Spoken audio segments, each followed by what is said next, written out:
지금 미국 전역이 발칵 뒤집혔습니다.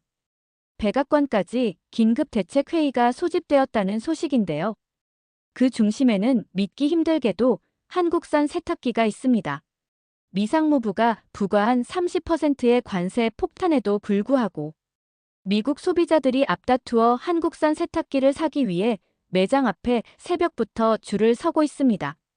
심지어 일부 지역에서는 한국산 세탁기 품귀 현상까지 발생하고 있다고 합니다.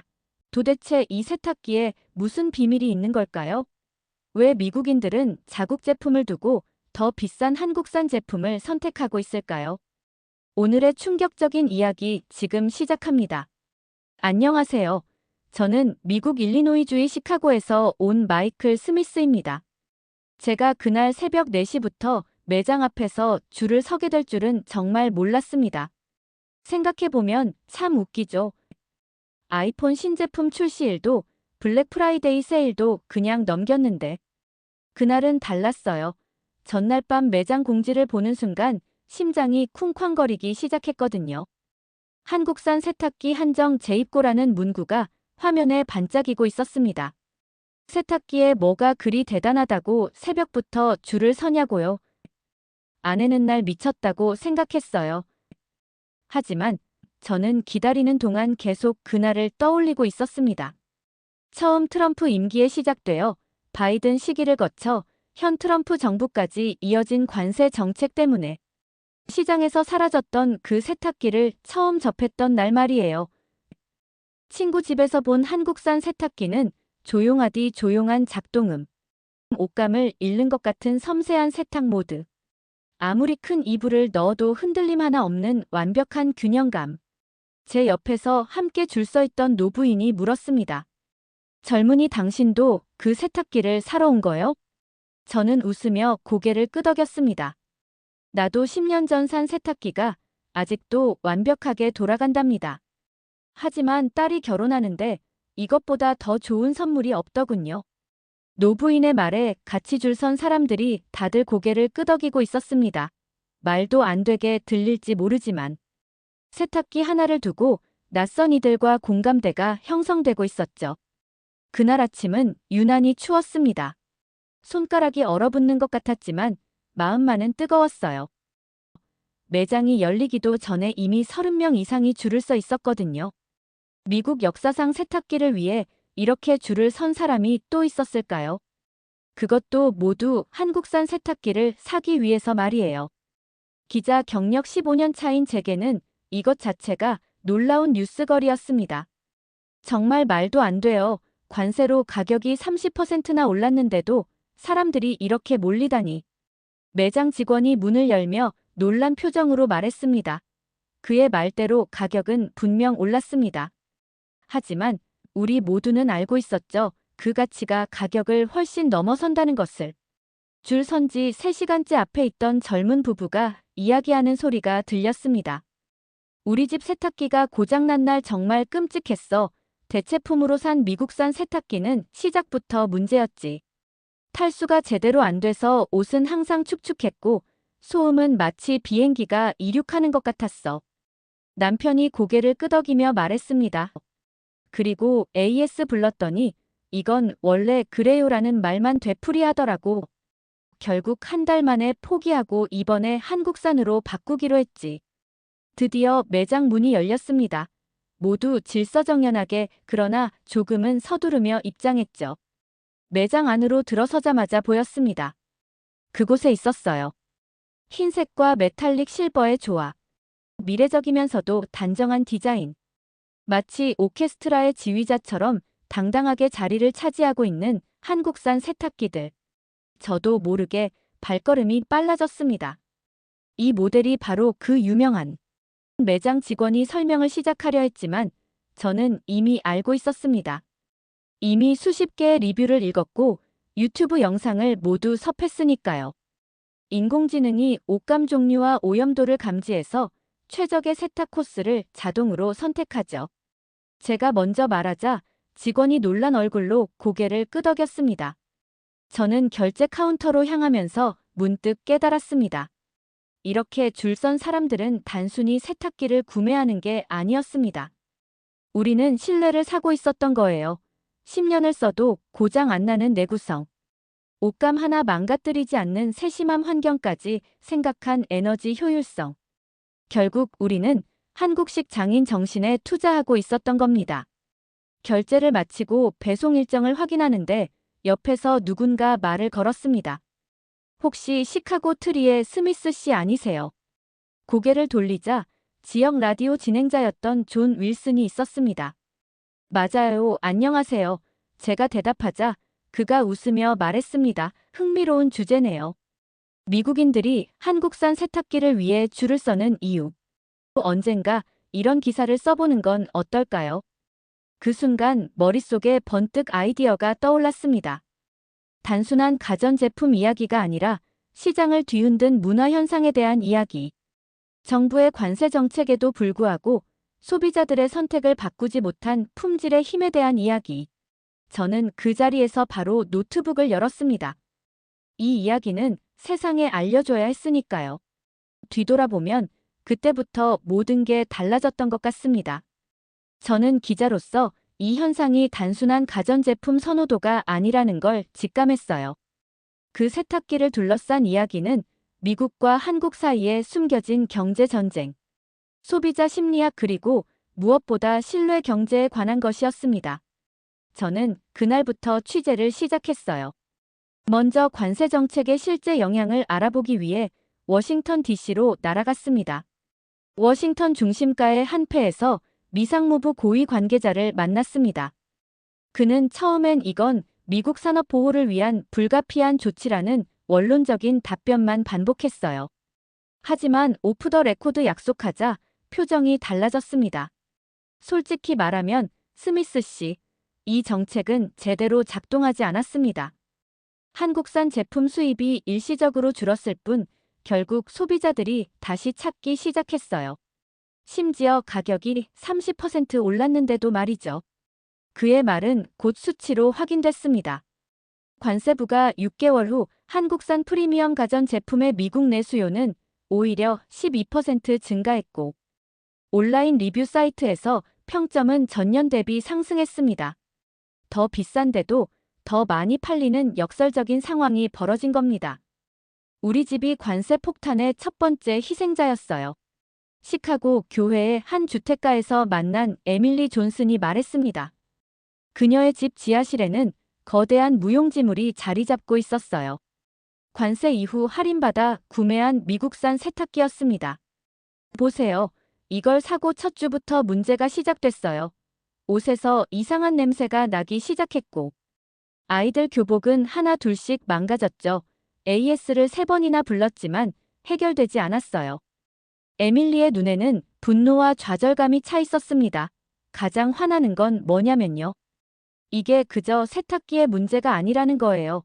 제 시간이 낭비됐고 아이들 옷이 망가졌고 결국 더 비싼 한국산을 다시 사야 했으니까 트럼프든 바이든이든 그들은 우리 가정의 평화를 앗아간 겁니다. 관세 정책이 실제 가정에 미친 영향을 목격하면서 저는 더 큰 그림을 보기 시작했습니다. 이건 단순한 무역 분쟁이 아니었어요. 수백만 미국 가정의 일상에 직접적인 영향을 미치는 문제였죠. 특히 현대 사회에서 시간은 가장 귀중한 자원인데 불량 제품으로 인한 시간 낭비가 얼마나 큰 손실인지를 깨달았습니다. 취재를 계속하던 중 시카고 홈테크 매장의 매니저인 조슈아 브라운을 만났습니다. 그는 20년 넘게 가전제품을 판매해온 베테랑이었죠. 관세 발표 직후 우리 매장은 한동안 한국산 세탁기를 진열대에서 빼야 했어요. 가격이 너무 올라서 팔리지 않을 거라 생각했거든요. 그가 창밖을 바라보며 말했습니다. 그게 얼마나 큰 오산이었는지 몰라요. 조슈아는 컴퓨터를 켜고 매출 데이터를 보여줬습니다. 관세부가 초기 3개월간 한국산 세탁기 판매는 실제로 급감했습니다. 하지만 그 이후부터 점진적으로 회복되기 시작했고 6개월 후에는 관세 이전 수준을 회복했습니다. 놀랍게도 1년 후에는 오히려 판매량이 18% 증가했어요. 이건 제가 20년 경력에서 본 적 없는 현상입니다. 조슈아가 고개를 절레절레 흔들며 말했습니다. 관세로 인한 가격 상승에도 불구하고 소비자들이 다시 한국산으로 돌아온 건 글쎄요. 이건 마치 소비자 반란 같은 거였습니다. 이 소비자 반란의 중심에는 온라인 커뮤니티가 있었습니다. 관세 이후 페이스북과 레딧에는 미국 엄마들의 세탁기 생존기 같은 그룹이 우후순으로 생겨났고 그 안에서 한국산 세탁기에 대한 열렬한 지지와 경험 공유가 이루어지고 있었습니다.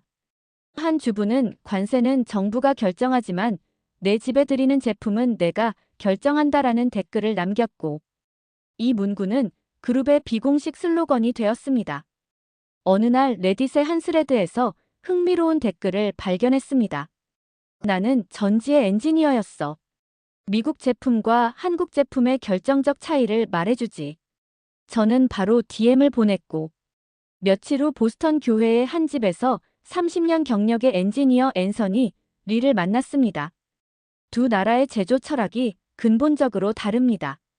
그가 차분히 설명했습니다. 미국 기업들은 계획된 노후화를 기반으로 제품을 설계해요.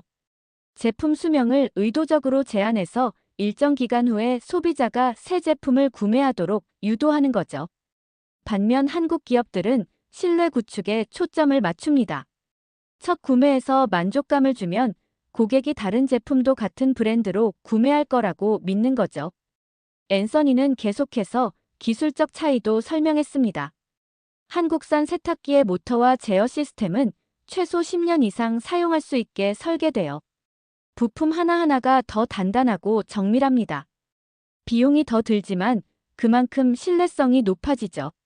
미국 기업들이 이적금법을 따라가지 못하는 이유는 솔직히 말하면 분기별 실적에 집착하는 기업 문화 때문입니다. 이 말은 제 머릿속에 불을 지폈습니다. 이게 바로 관세도 막지 못한 한국산 세탁기의 부활의 핵심이었습니다. 소비자들은 점점 더 단기적 가격보다 장기적 가치를 중시하고 있었어요. 또한 SNS와 온라인 리뷰를 통해 정보가 빠르게 공유되면서 정부나 기업의 마케팅보다 실제 사용자 경험이 구매 결정에 더 큰 영향을 미치고 있었습니다. 이 취재를 마무리하며 저는 다시 그날 아침 매장 앞에 줄 섰던 사람들을 떠올렸습니다. 그들은 단순히 세탁기를 사러 온 것이 아니었습니다. 그들은 자신의 일상을 지키기 위해 자신의 시간과 노력을 존중받기 위해 그곳에 있었던 겁니다. 관세 정책은 국가 간 무역 균형을 맞추려는 시도였을지 모르지만 결국 미국 소비자들은 자신들의 지갑으로 더 분명한 메시지를 보내고 있었습니다. 우리는 가격보다 가치를 원한다. 다음 날 아침 메일함을 열었더니 놀라운 소식이 저를 기다리고 있었습니다. 시카고 트리의 편집장이 제 취재 노트를 읽고 한국산 세탁기 현상을 주제로 특집 기사로 발행하기로 결정했다는 내용이었어요.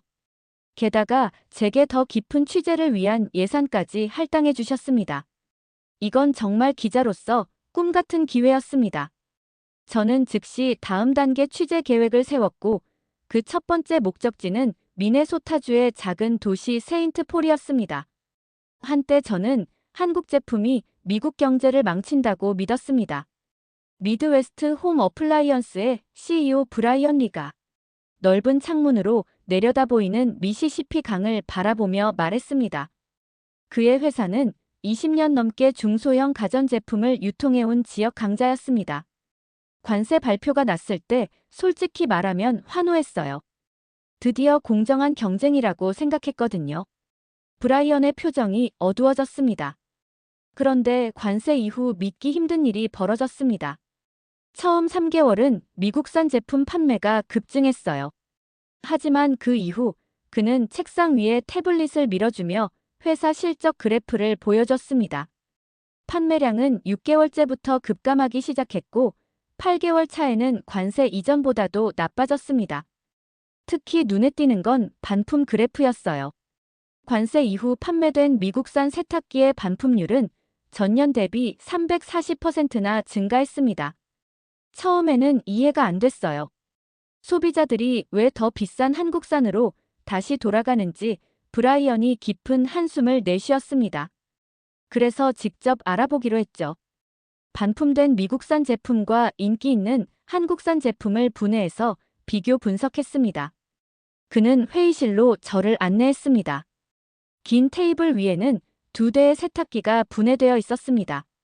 부품들이 체계적으로 나열되어 있었죠. 이게 바로 우리가 발견한 차이점입니다. 브라이언이 2대의 모터를 가리켰습니다. 좌측은 미국산, 우측은 한국산입니다. 겉보기엔 비슷해 보이지만 자세히 보면 그가 설명하는 기술적 차이는 놀라웠습니다. 한국산 모터는 더 많은 구리를 사용했고 베어링의 품질이 월등히 높았으며 진동 방지 설계가 정교했습니다. 가장 충격적인 건 미국산 제품의 주요 제어 회로가 2년에서 3년 사용을 전제로 설계된 반면 한국산은 최소 10년 수명을 염두에 둔 설계였다는 점이었습니다. 브라이언이 진지한 표정으로 말했습니다. 왜 미국 기업들은 이렇게 내구성이 떨어지는 제품을 만드는 걸까? 기술력이 부족해서가 아닙니다. 우리에겐 충분한 기술이 있어요. 문제는 기업 철학입니다. 제품은 우리 회사가 빠졌던 함정 솔직하게 털어놓았습니다. 우리는 계획된 노후화라는 비즈니스 모델에 너무 익숙해져 있었어요. 제품이 일정 기간 후에 고장나야 소비자가 새 제품을 구매하니까 그게 수익을 극대화하는 방법이라고 믿었죠. 하지만 이제 소비자들은 똑똑해졌습니다. 그들은 장기적인 가치를 원해요. 이 이야기를 들으며 저는 미국과 한국 사이의 근본적인 제조 철학 차이를 깨닫기 시작했습니다. 그것은 단순한 기술 차이가 아니라 비즈니스를 바라보는 시각의 차이였던 겁니다.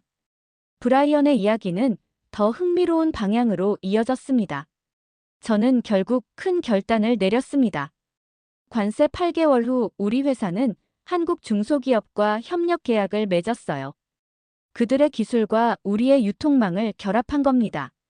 처음에는 임직원들의 반발이 심했다고 합니다. 미국 제품을 팔아야 할 유통사가 왜 외국 기업과 손을 잡느냐는 비판이 쏟아졌죠. 하지만 제품은 흔들리지 않았습니다. 저는 임직원들에게 이렇게 말했습니다. 우리가 팔아야 할 건 국적이 아니라 가치입니다. 소비자들이 원하는 건 오래 쓸 수 있는 신뢰할 수 있는 제품이고 우리는 그것을 제공해야 합니다. 협력 이후 얼마 지나지 않아 놀라운 변화가 생겼습니다. 반품률은 급감했고 고객 만족도는 상승했으며 매출은 안정적으로 회복되기 시작했습니다. 가장 인상적인 것은 협력 과정에서 미드웨스트 홈 어플라이언스의 직원들이 한국 파트너사의 장인 정신을 배우기 시작했다는 점이었습니다. 관세는 표면적으로는 미국 기업을 보호하기 위한 것이었지만 역설적으로 우리 회사를 근본적으로 변화시키는 계기가 되었습니다. 브라이언이 웃으며 말했습니다. 이제 우리는 단기적 이익보다 장기적 신뢰 구축에 집중하고 있어요. 그리고 그 결과는 놀랍습니다. 미네소타를 떠나기 전 제품에 관해 마지막으로 한 가지 이야기를 더 들려주었습니다. 가장 기억에 남는 일은 한국 엔지니어들이 처음 우리 공장을 방문했을 때입니다. 그들은 우리가 생각지도 못한 부분까지 꼼꼼하게 살폈어요. 한 번은 제품 포장재에 대해 2시간 넘게 토론했는데 그들이 강조한 건 소비자가 제품을 개봉하는 첫 경험이었습니다. 그들에게 제품 경험은 구매 전부터 수년간의 사용, 그리고 그 이후까지 모두 포함하는 개념이었죠. 세인트폴을 떠나 시카고로 돌아오는 비행기에서 저는 이 취재가 단순한 세탁기 이야기를 넘어서고 있다는 것을 깨달았습니다. 이건 두 나라의 비즈니스 철학, 소비자 문화, 그리고 무엇보다 신뢰의 경제학에 관한 이야기였습니다. 시카고에 도착한 후 저는 온라인에서 찾은 한 가지 정보를 확인하기 위해 교외의 한 수리점을 방문했습니다. 한국산 세탁기 전문 수리점이라는 간판이 붙어있는 작은 가게였어요. 주인 김민수는 한국계로 15년간 가전제품 수리를 해왔습니다. 어떻게 한국산 제품만 전문으로 수리하게 되셨나요? 제가 물었습니다. 김민수가 웃으며 대답했습니다. 처음엔 모든 브랜드를 다뤘어요. 하지만 점점 한국산에 집중하게 됐죠. 왜냐하면 그가 잠시 말을 고르더니 이어갔습니다. 이상하게 들릴 수도 있지만 한국산 제품은 수리하는 게 더 보람 있거든요. 대부분의 경우 정말 작은 부분만 고치면 다시 몇 년을 더 쓸 수 있어요. 반면 다른 브랜드는 수리해도 곧 다른 문제가 생기더라고요. 김민수의 말은 브라이언과 앤서니가 말한 내용을 실질적으로 확인해주는 증거였습니다. 한국산 제품의 경쟁력은 단순한 가격이나 기능이 아니라 내구성과 신뢰성에 있었던 겁니다. 기사가 출판된 다음 날, 제 사무실 전화기가 쉴 새 없이 울렸습니다. 시카고 트리 일요판에 실린 세탁기가 말해주는 것. 관세 정책과 소비자 선택의 역설이라는 제 기사가 예상치 못한 반향을 일으켰던 겁니다. 특히 놀라웠던 건 단순한 독자 반응을 넘어 정치권과 산업계에서도 이 기사에 주목하기 시작했다는 점이었어요. 한 상원 의원 사무실에서는 관세 정책 토론회에 제가 패널로 참여해 달라는 요청까지 왔습니다. 스미스 씨, 당신의 기사가 정확히 핵심을 찔렀습니다. 워싱턴 DC의 한 호텔 로비에서 만난 소비자 보호단체 대표 에밀리 테일러가 말했습니다. 관세 정책의 영향을 경제 지표로만 평가하던 사람들에게 당신의 기사는 실제 가정에 미치는 영향을 생생하게 보여줬어요. 그것도 예상치 못한 방향으로요. 에밀리 테일러는 제 기사를 바탕으로 소비자 설문조사를 진행했다고 말했습니다. 총 5,000명의 미국 소비자를 대상으로 한 이 조사에서 응답자의 68%가 제품 가격보다 내구성과 신뢰성을 더 중요시한다고 답했고 73%는 이전에 사용했던 제품의 경험이 다음 구매에 가장 큰 영향을 미친다고 응답했습니다. 가장 흥미로운 발견은 이겁니다. 에밀리 테일러가 태블릿을 보여주며 말했습니다. 관세 이후 한국산 가전제품을 구매한 소비자 중 92%가 가격이 올랐음에도 다시 같은 선택을 할 것이라고 응답했어요. 이건 단순한 브랜드 충성도를 넘어서는 현상입니다. 호텔에 나온 저는 다음 인터뷰 대상인 경제학자 데이비 클락 교수를 만나기 위해 조지타운 대학으로 향했습니다. 그는 30년 넘게 국제무역과 소비자 행동을 연구해온 권위자였죠.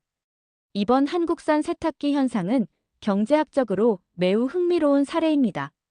데이비 클락 교수가 참가 자리에 앉으며 말했습니다. 전통적인 경제 이론에 따르면 가격이 30% 상승하면 수요는 상당히 감소해야 해요. 하지만 이 경우엔 정반대의 현상이 일어났죠. 이건 경제학자들이 말하는 기펜제 현상과도 다릅니다. 교수의 설명에 따르면 이 현상은 오히려 정보 비대칭의 붕괴로 설명할 수 있다고 합니다. 과거에는 소비자들이 제품의 실제 품질에 대한 정보를 얻기 어려웠어요. 기업의 마케팅과 초기 인상에 의존할 수밖에 없었죠. 하지만 SNS와 온라인 리뷰 시대에는 소비자들이 실제 사용자 경험을 즉각적으로 공유합니다. 이로 인해 제품의 장기적 성능에 대한 정보가 빠르게 확산되는 거죠. 이 설명은 제가 취재 과정에서 목격한 현상과 정확히 일치했습니다. 페이스북 그룹과 레딧 포럼에서 소비자들은 제품 사용 경험을 상세히 공유하고 있었고, 특히 3년 써본 솔직 리뷰, 수리 빈도 비교 같은 장기 사용 관점의 정보가 큰 영향력을 발휘하고 있었습니다. 더 중요한 점은 데이비 클락 교수가 강조했습니다. 이런 소비자 행동이 기업들의 제조 철학까지 변화시키고 있다는 겁니다. 미국 기업들도 이제는 내구성과 신뢰성을 핵심 가치로 내세우기 시작했어요. 한마디로 소비자들이 시장을 변화시키고 있는 거죠. 워싱턴 체류 마지막 날, 저는 예상치 못한 인물을 만나게 되었습니다. 관세 정책을 처음 제안했던 무역 대표부의 전직 고위 관료 리처드 모건이었습니다. 이미 은퇴했지만 제 기사를 읽고 연락을 해온 것이었어요. 솔직히 말하면 우리는 큰 오산을 했습니다. 국립미술관 근처 벤치에 앉아 리처드 모건이 말했습니다. 그의 목소리에는 후회가 담겨 있었어요. 관세 정책을 설계할 때 우리는 미국 소비자들이 단순히 가격에 따라 행동할 것이라고 가정했어요. 비슷한 기능을 가진 두 제품이 있다면 소비자들은 더 저렴한 쪽을 선택할 거라고 믿었죠. 리처드 모건은 깊은 한숨을 내쉬었습니다. 하지만 우리가 간과한 것은 현대 소비자들의 복잡한 구매 심리였습니다. 그들은 단순한 가격과 기능 비교를 넘어서 시간, 스트레스 절감, 환경 영향까지 고려하고 있었습니다. 특히 SNS를 통해 정보가 빠르게 공유되는 환경에서는 정부의 정책보다 실제 사용자들의 경험이 더 큰 영향력을 발휘했죠. 리처드 모건의 고백은 정책 위반자들이 종종 소비자 심리의 복잡성을 과소평가한다는 것을 여실히 보여주었습니다. 정부는 관세를 통해 시장을 조절할 수 있다고 생각했지만 실제로는 정보를 가진 소비자들이 시장을 재구성하고 있었던 겁니다. 워싱턴을 떠나기 전 마지막으로 한국계 미국인 커뮤니티의 목소리도 듣고 싶었습니다. 버지니아 애난데일의 한인타운에서 만난 커뮤니티 리더 김민주는 흥미로운 관점을 제시했습니다. 많은 미국인들이 모르는 사실이 있어요. 한 식당에서 차를 마시며 김민준이 말했습니다. 한국의 중소기업들이 이렇게 품질에 집착하게 된 배경에는 한국의 특수한 역사가 있습니다. 전쟁으로 폐허가 된 나라에서 일어서기 위해 우리는 오래가는 제품을 만드는 것 외에는 선택지가 없었어요. 자원이 부족했기 때문에 한 번 만든 것은 오래 써야 했고, 그래서 내구성이 문화적 가치가 된 겁니다. 이 말은 저에게 큰 통찰을 주었습니다. 한국의 제조 철학은 단순한 비즈니스 전략이 아니라 그들의 역사와 문화에 뿌리를 둔 것이었습니다. 그리고 이제 그 문화적 가치가 세계 시장에서 경쟁 우위로 작용하고 있었죠. 시카고로 돌아오는 비행기에서 저는 이 취재 여정을 통해 발견한 놀라운 역설에 대해 생각했습니다. 관세 정책은 미국 산업을 보호하기 위한 것이었지만 오히려 소비자들에게 한국 제품의 우수성을 재확인시키는 결과를 낳았습니다. 가격이 올랐음에도 소비자들은 한국산을 선택했고 이 과정에서 미국 기업들은 자신들의 제조 철학을 근본적으로 재고하게 되었습니다. 특히 흥미로웠던 것은 이 모든 변화가 단순한 세탁기에서 시작되었다는 점입니다. 가장 일상적이고 평범한 가전제품이 국제무역, 소비자 심리학, 그리고 기업 철학에 관한 중요한 논의를 촉발시킨 것이었죠. 제 눈앞에 펼쳐진 것은 단순한 세탁기 이야기가 아니라 글로벌 시장에서 신뢰라는 가치가 어떻게 새로운 경쟁력으로 부상하는지에 관한 거대한 서사였습니다. 그리고 이 서사의 중심에는 정보로 무장한 그 어느 때보다 현명해진 소비자들이 있었습니다. 방 안에 울려 퍼지는 세탁기 소리는 마치 잔잔한 배경음악 같았습니다. 진동 없이 거슬리는 소음 없이 그저 물이 부드럽게 옷을 감싸도는 소리만이 들렸죠. 저는 참여에 서서 그 소리를 들으며 생각했습니다. 세탁기 하나가 어떻게 국가 간 무역전쟁의 상징이 되었을까? 시카고 트리의 마감을 앞두고 마지막 단락을 작성하기 위해 제 노트북을 펼쳤습니다. 지난 몇 주간의 취재로 얻은 결론을 정리할 시간이었죠. 알고 보니 이 세탁기 현상은 단순한 제품 선호도가 아니라 현대 소비 문화의 근본적인 변화를 보여주는 상징이었습니다. 제가 이 특별한 조사를 시작했을 때 저는 단지 세탁기에 관한 기사를 쓰고 있다고 생각했습니다. 마지막 단락을 이렇게 시작했습니다. 하지만 제가 발견한 것은 훨씬 더 심오한 이야기였습니다. 이건 제품이 아니라 가치관에 관한 이야기였습니다. 저는 지난주에 방문했던 뉴저지 주립대학의 소비자 심리학 연구실에서 만난 캐서린 브라운 박사의 연구 결과를 인용했습니다. 그녀의 연구에 따르면 밀레니얼과 Z세대 소비자들은 이전 세대보다 물건을 소유하는 개념에 다르게 접근한다고 합니다. 그들은 더 적게 소유하지만 소유한 것에는 더 높은 질과 내구성을 요구합니다. 최근 10년간 미국에서는 적게 가지고 오래 쓰는 미니멀리즘 트렌드가 급부상했습니다. 캐서린 박사의 말을 옮겼습니다.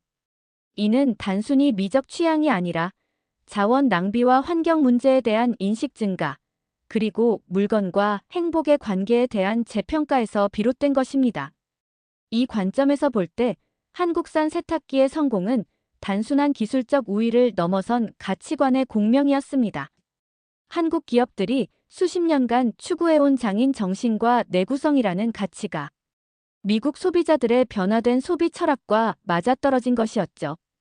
특히 흥미로웠던 것은 콜로라도주 덴버에서 시작된 레퍼라빌리티 운동이었습니다. 고장난 제품을 수리해서 계속 사용하자는 이 캠페인은 젊은 소비자들 사이에서 큰 호응을 얻었고, 이들이 구매 결정을 내릴 때 중요한 기준으로 자리 잡았습니다. 한국산 세탁기는 이 수리 가능성 측면에서도 높은 평가를 받고 있었습니다. 우리는 단지 세탁기를 사는 게 아니에요. 우리는 10년의 시간을 사는 겁니다. 덴버의 레퍼라빌리티 카페에서 만난 사라 윌리엄스의 말이 제 머릿속에 맴돌았습니다. 불량 제품으로 날마다 스트레스 받느니 처음부터 제대로 된 것에 투자하는 게 낫죠. 레퍼라빌리티 카페는 고장난 가전제품을 함께 수리하는 커뮤니티 공간이었는데, 이곳의 수리 전문가들에 따르면 한국산 제품은 대체로 부품 교체가 용이하고 매뉴얼이 잘 정리되어 있어 수리하기 편하다고 합니다. 반면 일부 미국산 제품은 의도적으로 수리를 어렵게 설계되어 있다는 지적이 많았습니다. 이제 관세 정책의 아이러니를 완전히 이해할 수 있습니다. 제가 노트북에 타이핑을 계속했습니다. 정부가 미국 기업을 보호하려 했지만 오히려 소비자들에게 한국 제품의 우수성을 재확인시키는 결과를 낳았습니다. 그리고 이 과정에서 미국 기업들은 생존을 위해 자신들의 제조 철학을 근본부터 바꿔야 한다는 것을 깨달았습니다. 이 변화는 이미 시작되고 있었습니다. 샌프란시스코에 위치한 스타트업 리메이드는 한국식 내구성, 미국식 디자인이라는 슬로건으로 새로운 가전제품 라인을 출시했고, 대형 제조사들도 이러한 트렌드를 따라가기 시작했습니다. 소비자들이 중고 한국산 세탁기를 새 미국산 제품보다 더 높은 가격에 거래하는 현상까지 나타났습니다. 가장 놀라운 발견은 이 현상이 단지 세탁기에 국한되지 않는다는 점입니다. 저는 계속 작성했습니다. 한국의 자동차, 휴대폰, 심지어 주방용품까지 비슷한 패턴으로 미국 시장을 재정복하고 있습니다. 과거의 메이드 인국은 단순히 원산지를 나타내는 표시였지만 이제는 하나의 품질 보증 마크로 인식되고 있었습니다. 이런 인식 변화는 수십 년에 걸친 꾸준한 품질 관리와 혁신의 결과였죠. 미국의 유명 리뷰 사이트에서는 한국산 가전 제품에 대해 내구성과 신뢰성의 대명사라는 평가가 주류를 이루고 있었습니다. 글을 마무리하며 저는 이 세탁기 현상이 보여주는 더 넓은 함의를 생각했습니다. 이건 단지 한국과 미국의 이야기가 아니라 글로벌 시장에서 소비자 주권이 어떻게 발현되는지, 그리고 정부 정책과 기업 전략이 어떻게 소비자의 실제 니즈를 따라잡지 못하는지를 보여주는 사례였습니다. 결국 소비자들은 국적이 아닌 가치를 선택했습니다. 저는 마지막 문장을 타이핑했습니다. 그리고 그 선택은 세탁기 한 대에서 시작되어 이제 글로벌 무역의 흐름을 바꾸고 있습니다. 노트북을 닫으며 아직도 부드럽게 돌아가고 있는 세탁기를 바라보았습니다. 참 아이러니죠. 과거에는 세탁기가 미국적 생활 방식의 상징이었는데, 이제는 미국인들이 한국산 세탁기를 위해 새벽부터 줄을 서고 있습니다. 어쩌면 이것이야말로 21세기 글로벌 시장의 본질을 가장 잘 보여주는 이미지가 아닐까요? 오늘의 사연은 여기까지입니다. 우리 한국을 사랑하는 여러분이 계셔서 저에게는 정말 큰 힘이 됩니다. 이 이야기가 여러분의 마음에 조금이라도 울림을 주었다면 구독과 좋아요 부탁드려요. 여러분의 따뜻한 댓글 하나하나가 저희에게는 큰 힘이 됩니다. 감사합니다.